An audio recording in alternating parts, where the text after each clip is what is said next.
So, JD, you're the CEO of Raygun. You all do error monitoring, crash reporting, real-time user monitoring. But what can you do to allow me to maybe sleep in on a Monday morning? Could you write my code for me? How far can we take this?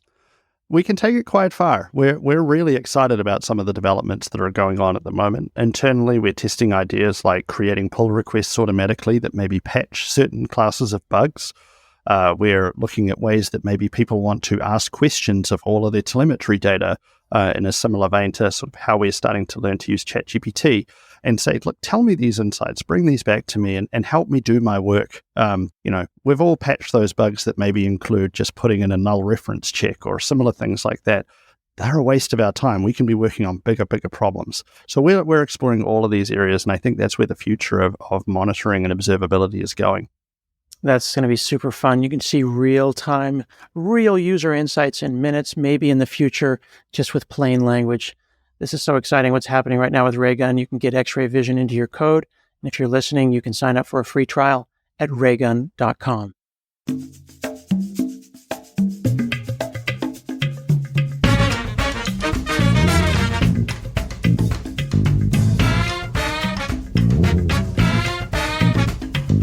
Hi, I'm Scott Hansel, and this is another episode of Hansel Minutes. Today, I'm chatting with Dr. Kate Miltner.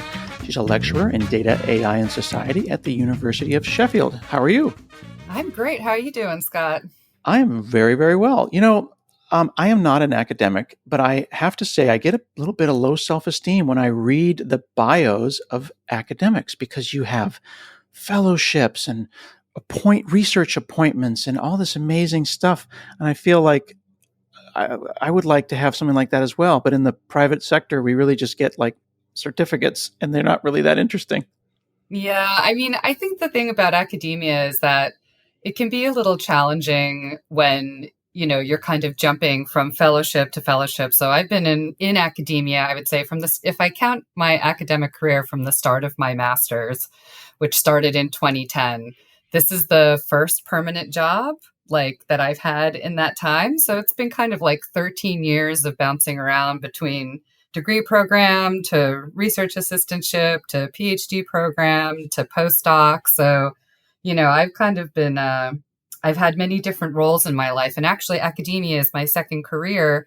I had a first career for almost a decade in advertising. So, I've had many different lives. Yeah, so it's nice to finally kind of be in one place and know that I'm going to be sort of building my life and career here in Sheffield. That's lovely. It seems like with academia, it's almost a parallel to like being a vendor or a contractor in the private sector, where you're in the U.S. we would say where you're 1099ing your way around as opposed to W-2ing around. And for those that are not American based, it's like, do you have a full-time job or you basically paycheck to paycheck? Yeah, absolutely. I think, one of the things that is happening in the UK is, there's some strikes going on. There is a marking and assessment boycott for the university and college union. And one of the main, issues that the union is fighting for is sort of against casualization. So, having all of these people working different jobs, you've got a 1-year teaching contract or a 2-year teaching contract or a 1-year research contract and, maybe not even at the same university. So people are bouncing around all over the place. So I think it is very similar to kind of like the 1099 versus W-2 life, right? It's sort of the, are you an adjunct or a tenure track? That's what you would say in the US, or here, are you kind of like a contract worker or a casual worker, or do you have a permanent position? So I have a permanent position and I feel extraordinarily lucky that I have that. And I work with some really great people. So yeah, I'm That's wonderful about that too. Yeah, I was an adjunct for a while at 2 different schools here in Oregon. And it was very much, you were paid per class. It was like the Uber of courseware. You know what I mean? Yes. You get this many hundreds of dollars per this many classroom hours. And it was a very difficult life for a very, very difficult time. Yes, there are definitely some colleagues that I have who are living that life, and it's you feel a little guilty sometimes. It's like you feel like you've finally escaped. Like you've escaped into this stability. So that's a perfect segue, in fact, to thinking about folks that are learning to code, which is one of your many things that you study and research, they are wanting to escape or move on to a new life. I was just literally talking to a buddy of mine who did 30 years in hospitality and Uh-huh. decided to become a software engineer. And another Wow. buddy of mine was a bartender for 10 years and met a software engineer and said, that sounds like something I could do. But there's people who feel like, oh, well, I'm 30, it's too late, which I think is ridiculous. My wife changed her career at 43 and just swapped to an entirely different career, became a nurse. Yeah. We should be allowed to do that. Do you think that people should be able to just enter software at 40, 50, 60 and just become a software engineer? I mean, personally, I do. But, it's interesting that you talk about 30. I think 30 is a totally fine age to try to get into software. But actually, one of the things that I've encountered in my research is that there's quite a bit of ageism in the industry. And, when people are going to boot camps, when they're coming out of boot camps, the jobs that they're trying to get are basically junior developer jobs, right? They're trying to get that first entry level job, build up some experience, and for people who are, beyond a certain age, which is, I'm 41. So, I consider, I just got my permanent job, like I'm, I am sort of at the bottom of the professoriate sort of, role in my job. And I just can't imagine people telling me that I'm basically too old for that position. But that's actually happened to quite a lot of people who I've spoken to who are, coming out of boot camps and trying to get positions and being told like, listen, you've got a great profile for this job, but you're retiring in 20 years. Like I need someone who's in their 20s who's going to stick around for a while. So, that is a problem that people tend to run into, which is, I think the whole idea of, anybody can learn to code, I think that is technically true. I think that with enough time and enough resources and, enough support that I think most people can learn to do most things. And, I think that coding is something that some people have a bit of a natural proclivity towards, like some people really kind of gravitate to that sort of thing, but I think that, the whole idea of learning to code, the discourse that's been circulating in the US and also in the UK. I mean, in the US from like 2012, right? So we've been kind of living with the whole idea of learning to code for like a little over 10 years now, right? The whole idea that anyone can code, everyone should code. That's been something that's been around for a while.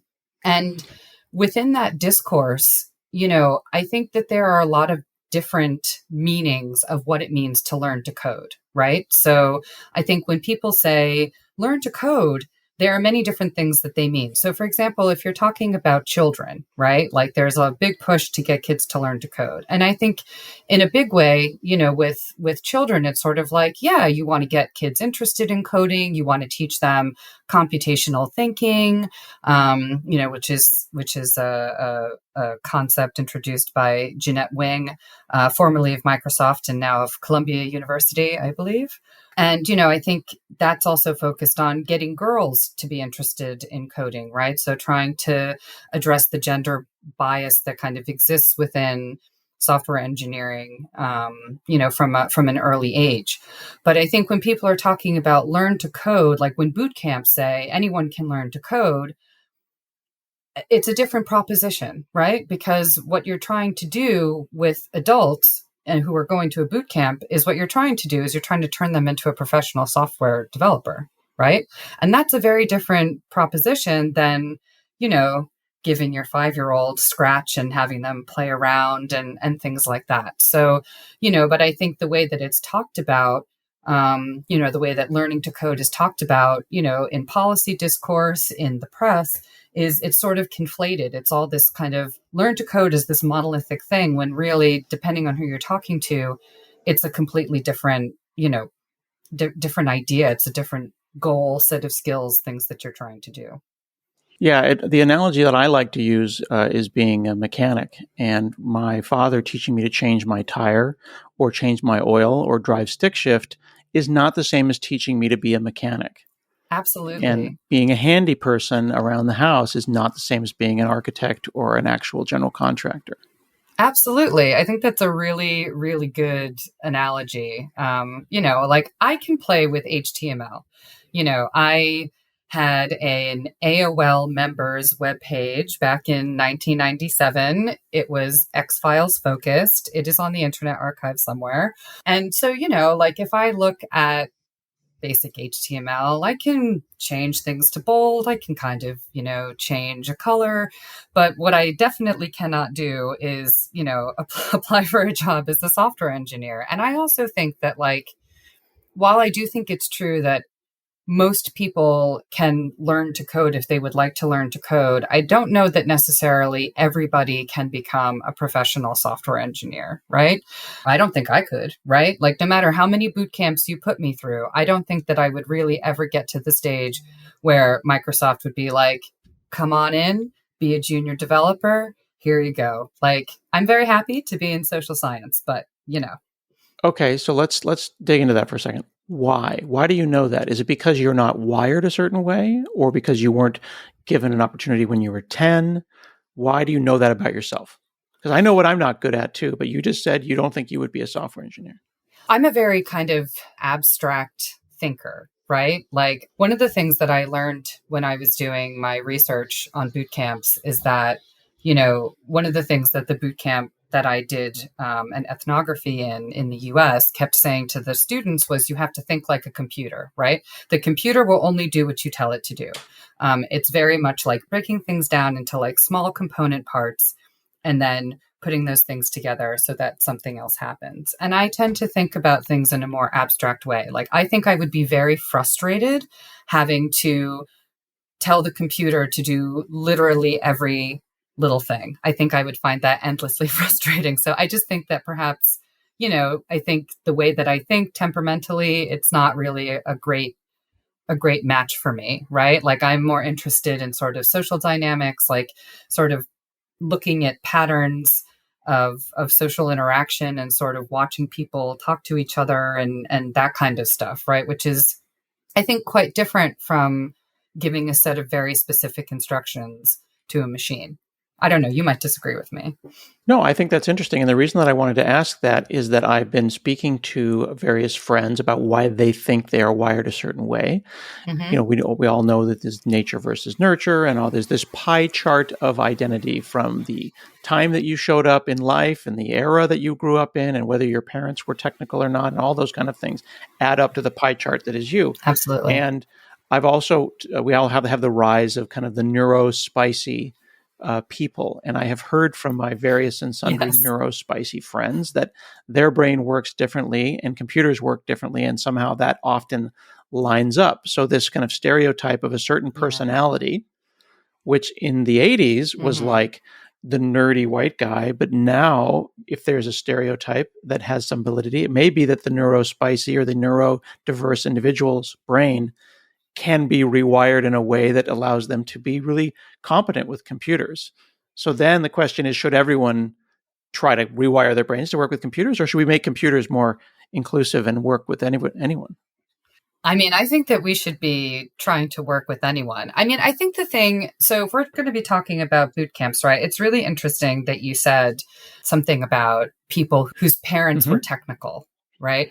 This is actually a pattern that I've seen in terms of people who've tended to like have a good experience in their boot camp. So, I mean, one thing that I just like a little bit of background that I want to sort of like say about my research is that, my kind of general party line about boot camps is that they work really well for some people and not for other people, right? Boot camps are not for everyone. And in the US, the boot camp where I ended up, I did a 9-month ethnography at a boot camp in a major US city.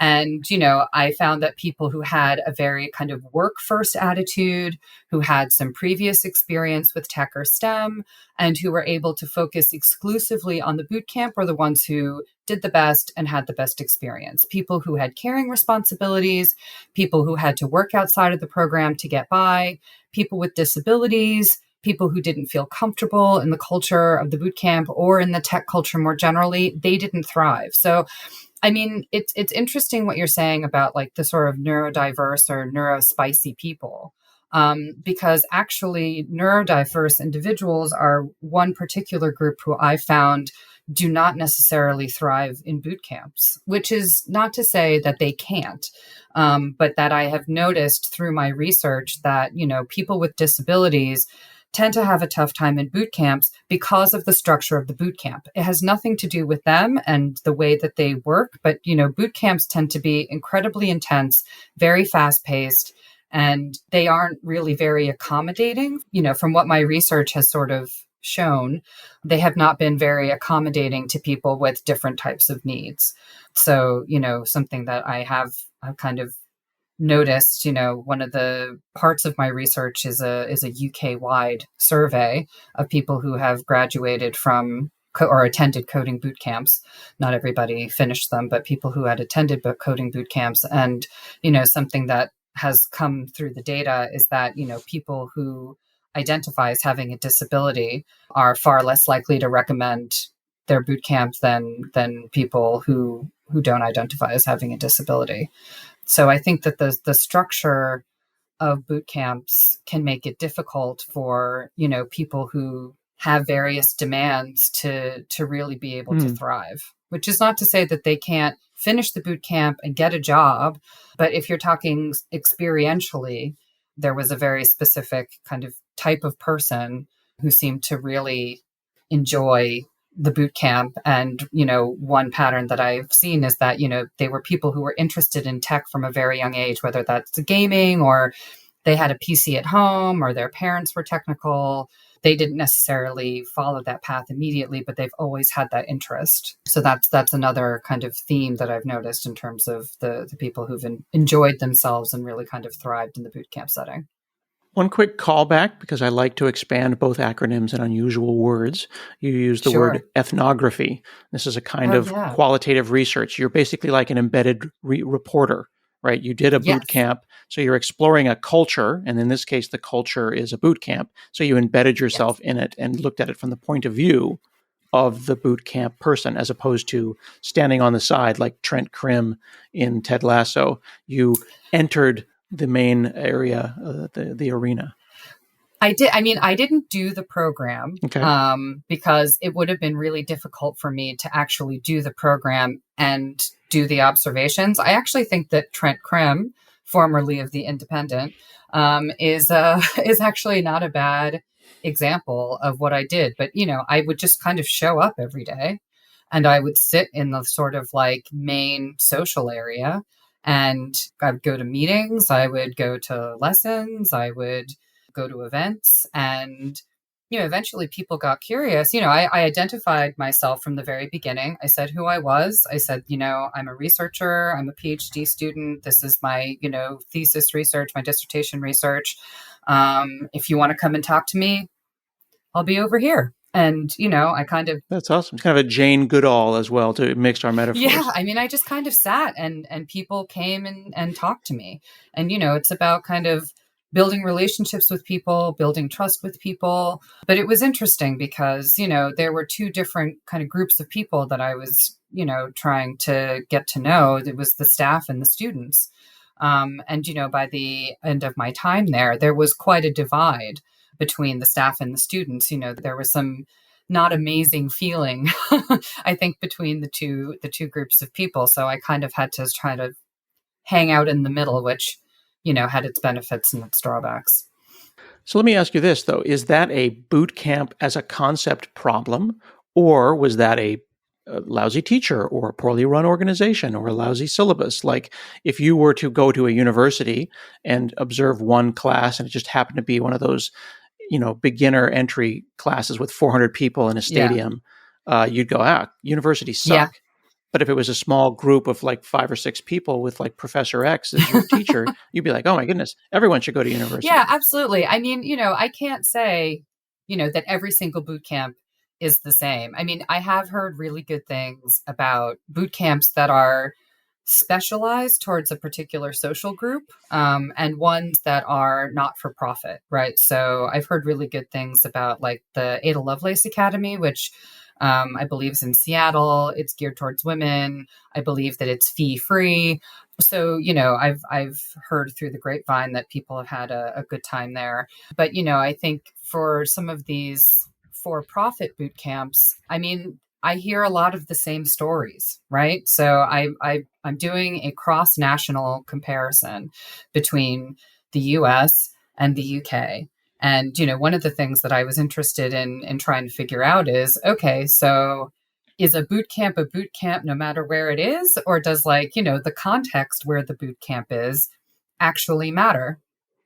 And the answer is, I'm not 100% sure, but I think that there's quite a lot of similarities between the stories that I've been hearing from my participants in the UK and the, things that I was hearing and witnessing in the US. And, part of the reason for that is because quite a lot of the boot camps that are in the UK are modeled after the US. So, I mean, to me, that tells me that that's kind of something about the boot camp model and structure itself, right? Right, right. That says a lot to me that if you are a for-profit boot camp or any kind of a training class where the goal is primarily to get you a job as fast as possible, the addition of the profitization of it, if that's a word, and then the I'll take 20% of your pay this kind of indentured servitude changes the texture of the thing. Well, you said the Ada Lovelace one. Another one I'm a big fan of is the Hidden Genius Project, where I volunteered, which is dedicated towards young Black men. Again, a national nonprofit. When you remove profit, then the goal is growing the brain. And the secondary result is getting a job, as opposed to let's get these folks internships as soon as we can. We'll teach them HTML and JavaScript and shove them out the door. Yeah, absolutely. I mean, I think the thing about, we can talk a little bit more about the difference between the US and the UK in terms of some of the boot camps that have been coming out of some government funding in the UK. We can talk about that in a second. But boot camps, especially the ones that are for profit, they make a lot of promises, right? They make a lot of promises. And, those promises only come good for certain people. They don't come true for everybody, right? There are a lot of people who I've talked to who have put a lot of money and faith and hope into a boot camp and have ended up being disappointed. And it's not because they didn't want to be there enough. And it's not because they didn't work hard enough. It was because the program wasn't really designed for them. And this was something that was actually explicitly said at the boot camp where I did my US research. If people complained about certain parts of the boot camp, then the staff would say, well, maybe this isn't the place for you. And it's but you said that everyone could code. So it's kind of the fact that some boot camps are for-profit institutions, they need to make money.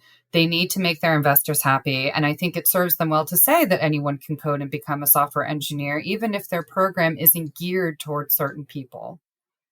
I mean, I don't think it's malicious. I think that, really any person that I've met who's been involved with running a boot camp seems to really believe in their mission. But they also seem to think that if people don't do well in the boot camp, the problem is with the people and not the boot camp. This episode is brought to you by Elevate AI. Are you looking for ways to integrate speech-to-text functionality into your contact center application? Do you often need to convert a lot of audio into text? Well, Elevate AI provides 1,000 interactions of AI-driven transcription per day, free of charge. You'll get access to models built over 20-plus years with billions of interactions, and great features like Social Security number and credit card redaction. With a few lines of code, developers can integrate Elevate AI's API into your app. Check out their GitHub repositories for examples and the SDK. It's free to sign up and no credit card is needed. Head over to elevateai.com/HanselMinutes to get started today. That's elevateai.com/HanselMinutes. I understand that in the past we would talk about learning styles, and there's kinesthetic learners and auditory learners and visual learners. And then there were a couple of years ago, there was a thing that came out that said, it's all nonsense. We've been lying to you all this time, and there actually aren't learning styles. And it's so intuitive that everyone has a style of learning and that not everything works for the same person. That just seems intuitive.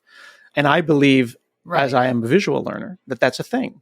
And it makes total Yeah. sense to me that a community college versus a 4-year school versus a boot camp versus just being an autodidact and sitting alone in your room with 2 books, all of those things have validity and could work with different people. Has any of that been applied to the boot camp? Like, are there take-home boot camps? Are there sleep inside the lab boot camps and all of the things in between? Yeah, I mean, there definitely are. I mean, I think the quote unquote take home boot camp is a lot of the online boot camps, right? So a lot of the sort of go at your own pace kind of boot camps. The sleep at the place kind of boot camp. I've heard tell that 42, which is a boot camp out in Silicon Valley, is very much that. But I do think that there are different types of boot camps in terms of like some of them focus on experiential learning. So basically what they call kind of learning how to learn.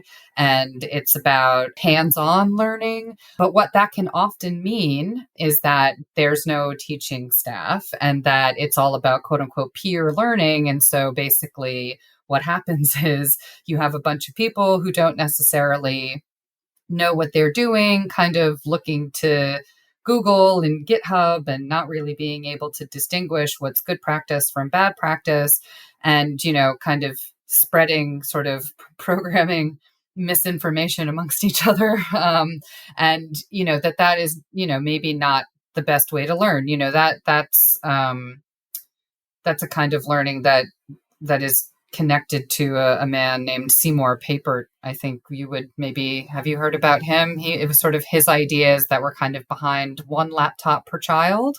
The whole idea that if you just like give a kid a laptop, they'll figure it out. I remember this. There's an incredible book. Yes, there's an incredible book on this by a scholar named Morgan Ames. It's called The Charisma Machine. And if you are interested at all in the sort of one laptop per child, like sort of digital native sort of argument. I mean, Morgan did her PhD on one laptop per child and, basically went to the, South American countries where one laptop per child was happening. And, it turns out if the teachers don't know how to use the laptops and if the laptops break down and there's no one to fix them, you can't have a bunch of kids just sort of magically figuring out the machine, right? So at the same time, though, it seemed ahead of its yeah. time. Like, it seems like wireless technology wasn't there yet. We did end up with one laptop per child. It just happened to be Chromebooks. And one could also argue in developing countries, one laptop per child is now inexpensive Android phones. Is that a fair analysis? Yeah, but it's still about, you can't just expect people to figure stuff out. I think that, in my academic circles anyway, anybody who does work on sort of like digital inclusion, digital skills will tell you that like,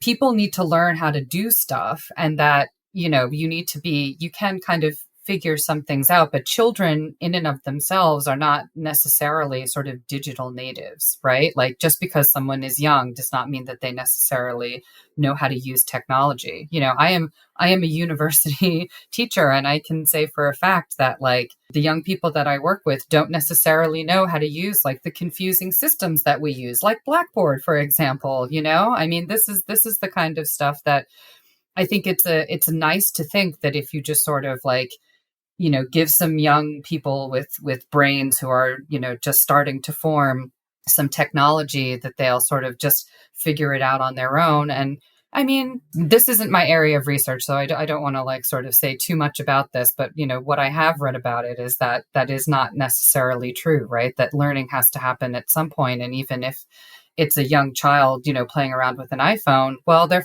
parents have the iPhone, right? So they're watching what their parents are doing and they're mimicking what their parents are doing. Like if you just gave a child an iPhone who'd never seen an iPhone, like what would happen then, right? I think that Morgan's book kind of showed that's a bit of a fantasy. Mm-hmm. I recently had a weird little quasi-viral TikTok where someone was talking about Gen X versus whatever generation we are now, Alpha or Z. And I made what I thought was the non-controversial statement that there's a new generation that doesn't understand the abstraction underneath their phone or their tablets, like files. Like, where's the file? We've all downloaded a file and like, where is it? I don't know. It's in the desktop. It's in OneDrive. It's in the cloud. It's in the C drive. And I realized that my kids who are 15 and 17, they have no idea Uh-huh. that there's a file system, right? It's Really? just, oh yeah, they know that there's a downloads folder, and Uh-huh. that's where they can get their Minecraft stuff. But from a documents perspective, they've never lived in a non-cloud based world. So for them, a URL equals a document, not C:\\\, whatever. Yeah, So right. I, as old person with a bias of a person who's 50, wanted Hmm. to teach them all about that. So here I am Right. teaching the internal combustion engine in the waning years of the internal combustion engine.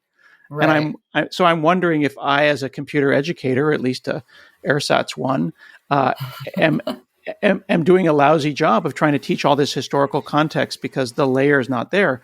And I wonder then, am I complaining when I hear about a boot camp that's like, let's just teach JavaScript, thereby skipping all these fundamentals? Maybe that's the great idea. Maybe they should do that. The real question is, what are employers looking for? Right? Yeah. So if employers are just looking for people to understand JavaScript, then great. But it seems to me, so one of the things that I learned when I was hanging out at the boot camp was sort of like what the sort of perceived differences were between a coder, a programmer, a developer, and a software engineer, right? So that there's like, from the student's perspective, and at least what I think the boot camp was also sort of saying is that, a coder is someone who kind of tinkers, right? A coder is someone like who can do some code, but isn't necessarily they may not be able to write a whole program. A programmer and a developer, that's kind of interchangeable from what I understood. But a software engineer is someone who understands the architecture, who can build a system, who, sort of understands, everything from low-level programming to high-level programming, understands front end, back end, like the whole idea of being a full stack engineer. I mean, this is something that a lot of boot camps, at least in the US, are saying, like, we will produce full stack engineers. I feel like that's less of a thing in the UK. Why do you think that is? I don't know, maybe because it's not what the market is demanding. Because the full stack developer thing, and again, when I think of a full stack developer, I think of a Swiss Army knife that's just Yeah. kind of not very good at really anything, but it has a lot of buzzwords on the resume, but it's not particularly an awesome tool, right?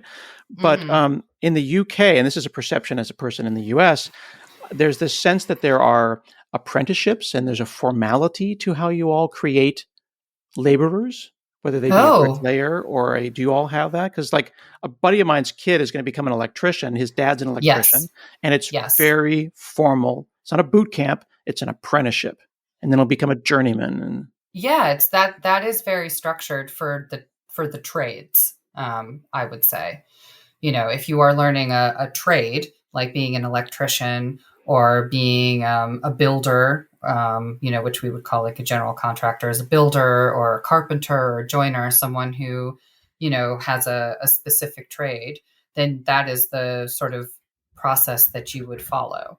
But, one of the things that I found in my research is that, the issues facing boot camp grads are the same in the US and the UK, which is that there is a real shortage of junior developer positions for all of these kind of entry level folks to go into.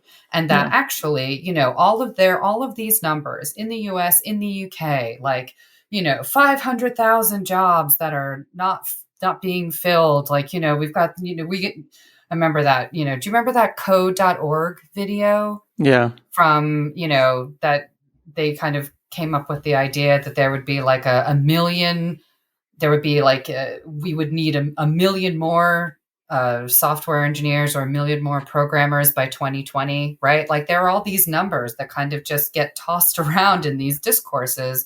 Like there was an article, a report that came from one of the big four accounting firms, McKinsey or Deloitte, something like that, or consulting firms, and that said something like, the digital gap, the digital skills gap is costing the UK economy like 140 billion or something like that, right? So it's like these astronomical numbers. and it's like there are so many jobs going unfilled. So what do we need to do? We need to give people coding skills. But that completely misunderstands like how the market actually works, right? Right, So right. there are two things, right? The first is we were talking a little bit earlier about learning to code versus becoming a professional software engineer and how those Mhm. things are, related. There's a Venn diagram, there's some overlap, but they are distinct things, right? Like you can learn to code, but it's also like, can you code well enough to become a professional software engineer, which is basically the big question for these boot camps, right? Because that's what they're saying. They're saying in 16 weeks or whatever, we will take you from novice to professional software engineer, right? That's basically kind of the gambit. But the question is not just, can you code well enough to become a professional software engineer, right? The question is also, can you get past the gatekeeping forces of the tech industry to get that first junior engineer job, right? That, from what I've seen in my research, seems to be a huge hurdle, right? Not necessarily learning to code or getting the skills, but putting together the portfolio, getting your CV in shape, getting the experience you need, getting past the whiteboard exercise, right? The whiteboard interview.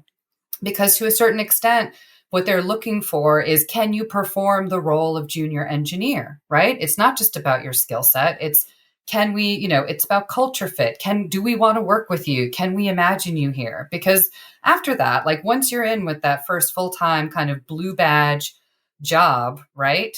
Then you've done it. You're in the ecosystem, right? And you will have people, recruiters coming after your LinkedIn, from now until you retire. But not everyone is either able or willing to perform that role. And, I think that's a huge, huge problem. So, I mean, I don't know. What do you, I mean, the other issue that I wanted to mention is that it seems like so many of the jobs that are in need of people are more senior level jobs, right? They're jobs with experience, right? So, I mean, you're a Microsoft employee, right? Like you're a VP at Microsoft. I imagine. Tell me, what do you think about that? Right? Am I right? Like, is my perception of the industry right in that sense?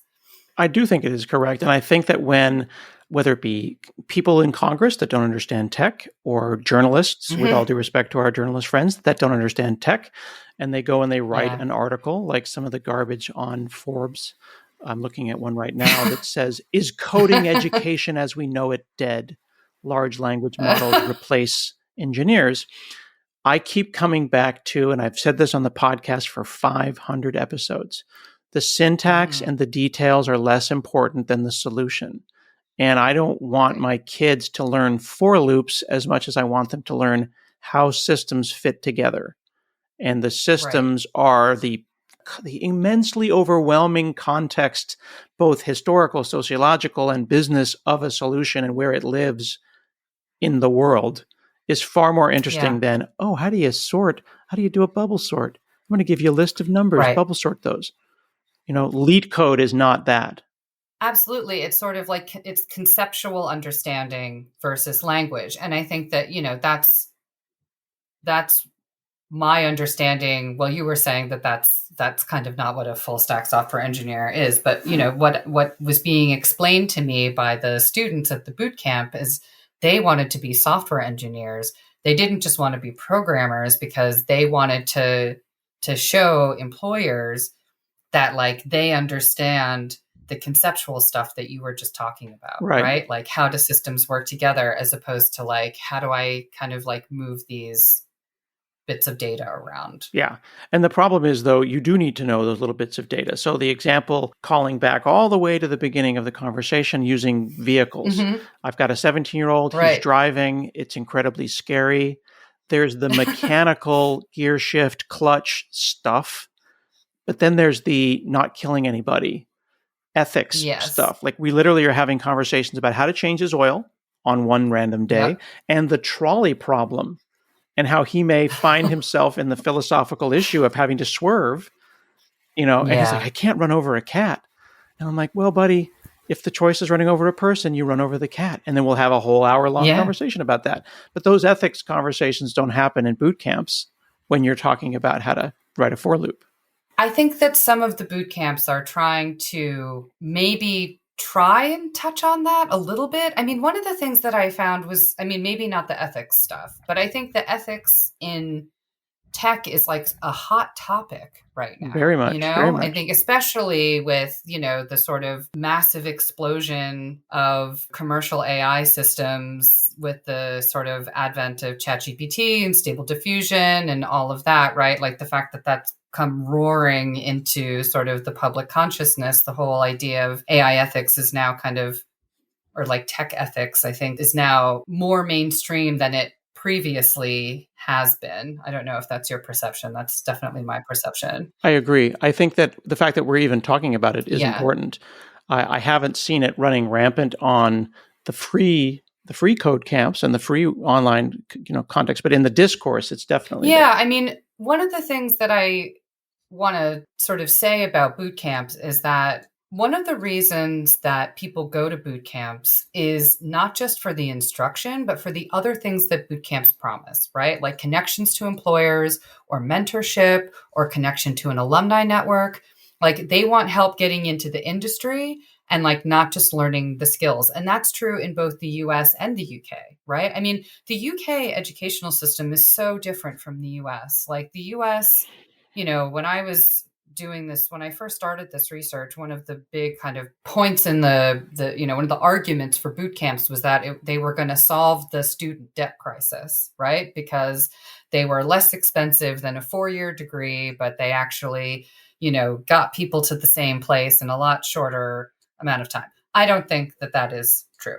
But tuition fees in the UK are completely different than they are in the US. Like in Scotland, if you're Scottish, you're entitled to free university. And in England, tuition is £9,000 a year, which is quite a lot, given that before 2010 it was around £3,000, and before 1998 it was free.